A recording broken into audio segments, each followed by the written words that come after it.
Hai teman-teman, jumpa dengan Arjuna Gosong lagi yang membahas jambu madu. Warnanya hijau. Insya Allah ini tipikal jambu yang perawatannya bener ya, sempurna lah dibanding jambu madu yang lainnya. Maksudnya aku juga punya jambu madu tapi yang kurang maksimal. Kenapa ini aku sebut yang paling maksimal? Karena warnanya pertama, jambu madu itu kalau hijau itu tuh sangat manis ya. Kalau yang putih itu agak turun dikit manisnya. Apalagi yang ada bibirnya itu warna pink. Nah, itu lebih turun lagi. Nah, yang ini, ini di bibirnya hijau semua. Mantap. Padahal ini tanpa obat-obatan dan ini organik, teman-teman. Terus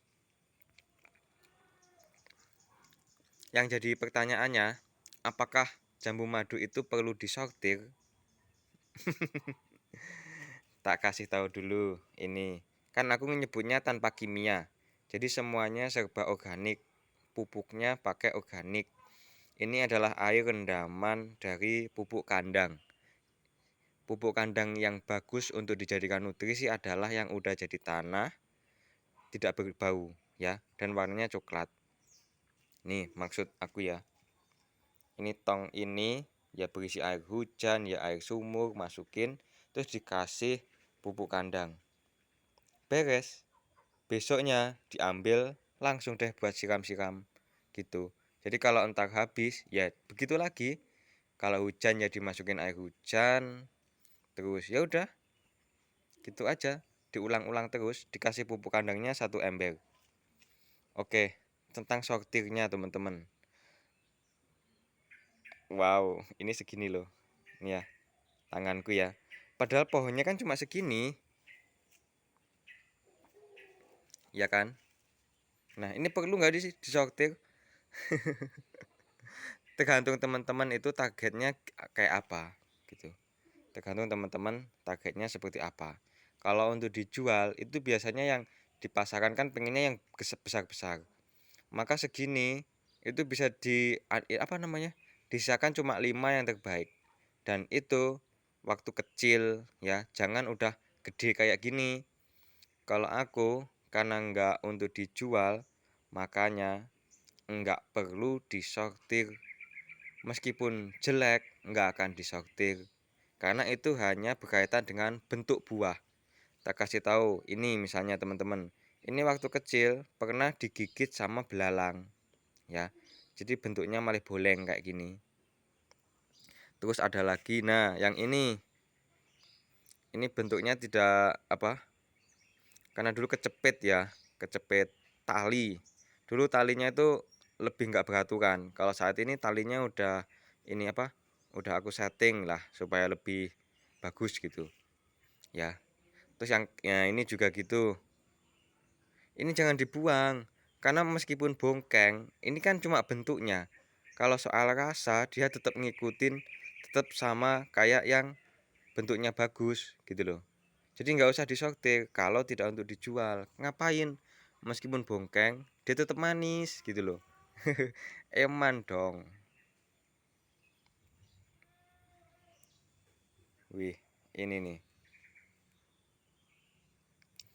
Dulu banget aku ngelihat tabu lampunya orang itu udah pengen ya. Wah, cuma di pot bisa berbuah dan itu pun apa? Buahnya itu nggak selebat punya aku ini, teman-teman. Jadi pohonnya lebih gede, tapi buahnya ya sekitar 50-an.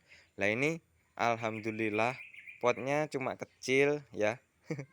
Terus cuma organik tanpa pestisida. Buahnya ada 42 ini totalnya, teman-teman. Jadi dulu cuma pengen-pengen setelah iseng iseng terus ada hasilnya diseriusin, dijadiin video dapat subscribe. Oh ya teman-teman yang belum subscribe kasih aku subscribe dong. Please. Jadi kalau teman-teman itu sekedar hobi untuk dimakan, nggak usah disortir ya teman-teman ya.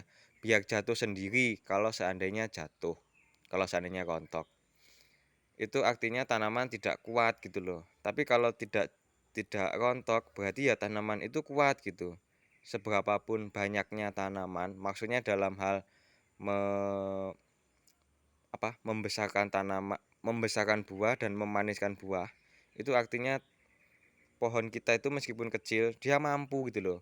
Kalau nggak mampu, dia akan secara otomatis menggugurkan beberapa buahnya. Nah, kasus kalau waktu hujan itu biasanya rontok, itu karena media tanamnya udah miskin sama unsur hara. Karena air hujan itu hanya tinggi kandungan nitrogennya saja. Kan gitu, ya kan? Jadi kita harus menyiramnya menggunakan nutrisi gitu. Nah, ini contohnya. Kalau misalnya sore sampai malam ya atau sampai pagi itu kena hujan terus kan masih basah. Nah, kebanyakan orang itu nggak disiram. Justru kalau aku ya itu wajib disiram. Supaya apa? Supaya air hujannya itu terdesak oleh air nutrisinya gitu loh. Ya kan, air hujannya kan jadi turun, ya kan? Tergantikan dengan air yang mengandung nutrisi kayak gini, kan gitu. Dan itu pun malah sekitar 5 gelas ya teman-teman ya, kalau kena hujan. Kalau ini ya, air nutrisi ini adalah ini ya air hujan, ya air kolam, ya air sumur ya, campur terus ditambah sama pupuk. Kayak gitu loh. Kan simpel banget. Nah, terbukti teman-teman, terbukti ini nggak perlu di apa namanya? Sorry, nggak perlu dikasih semprot-semprot untuk menguatkan buah supaya tidak rontok. Dia tetap tidak rontok teman-teman. Alhamdulillah. Jadi waktu itu berbunga 45, yang 3 jatuh. Kenapa? Aduh kaget. Karena kesenggol tanganku teman-teman. Jadi rontoknya itu bukan karena nutrisinya kurang, tapi waktu ngeliat-ngeliat gitu, tanganku itu nyenggol tak gitu, terus jatuh. Nah, saat ini jadinya harus hati-hati kalau kayak gini ya, teman-teman ya. Karena waktu dulu masih berbunga atau masih apa namanya? Setelah bunga itu loh, udah pentil ya kayak gitu masih kecil. Nah, itu kan rawan jatuh kalau kesenggol. Tak gitu. Potol telu kayak gitu.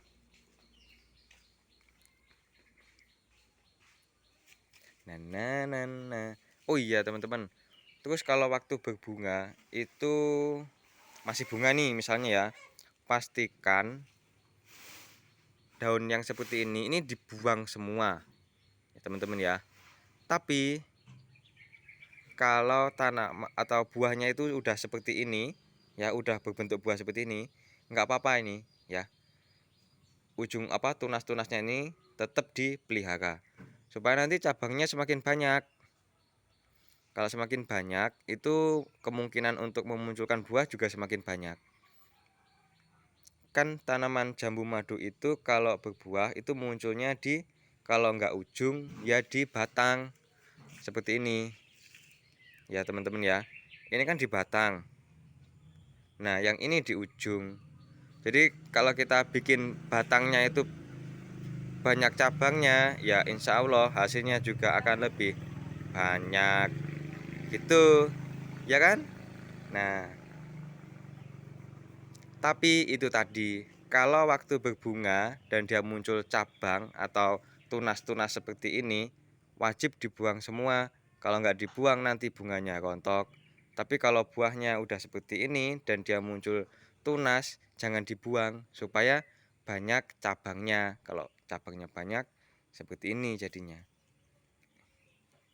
Setuju ya teman-teman ya? Setuju? Oke, terima kasih.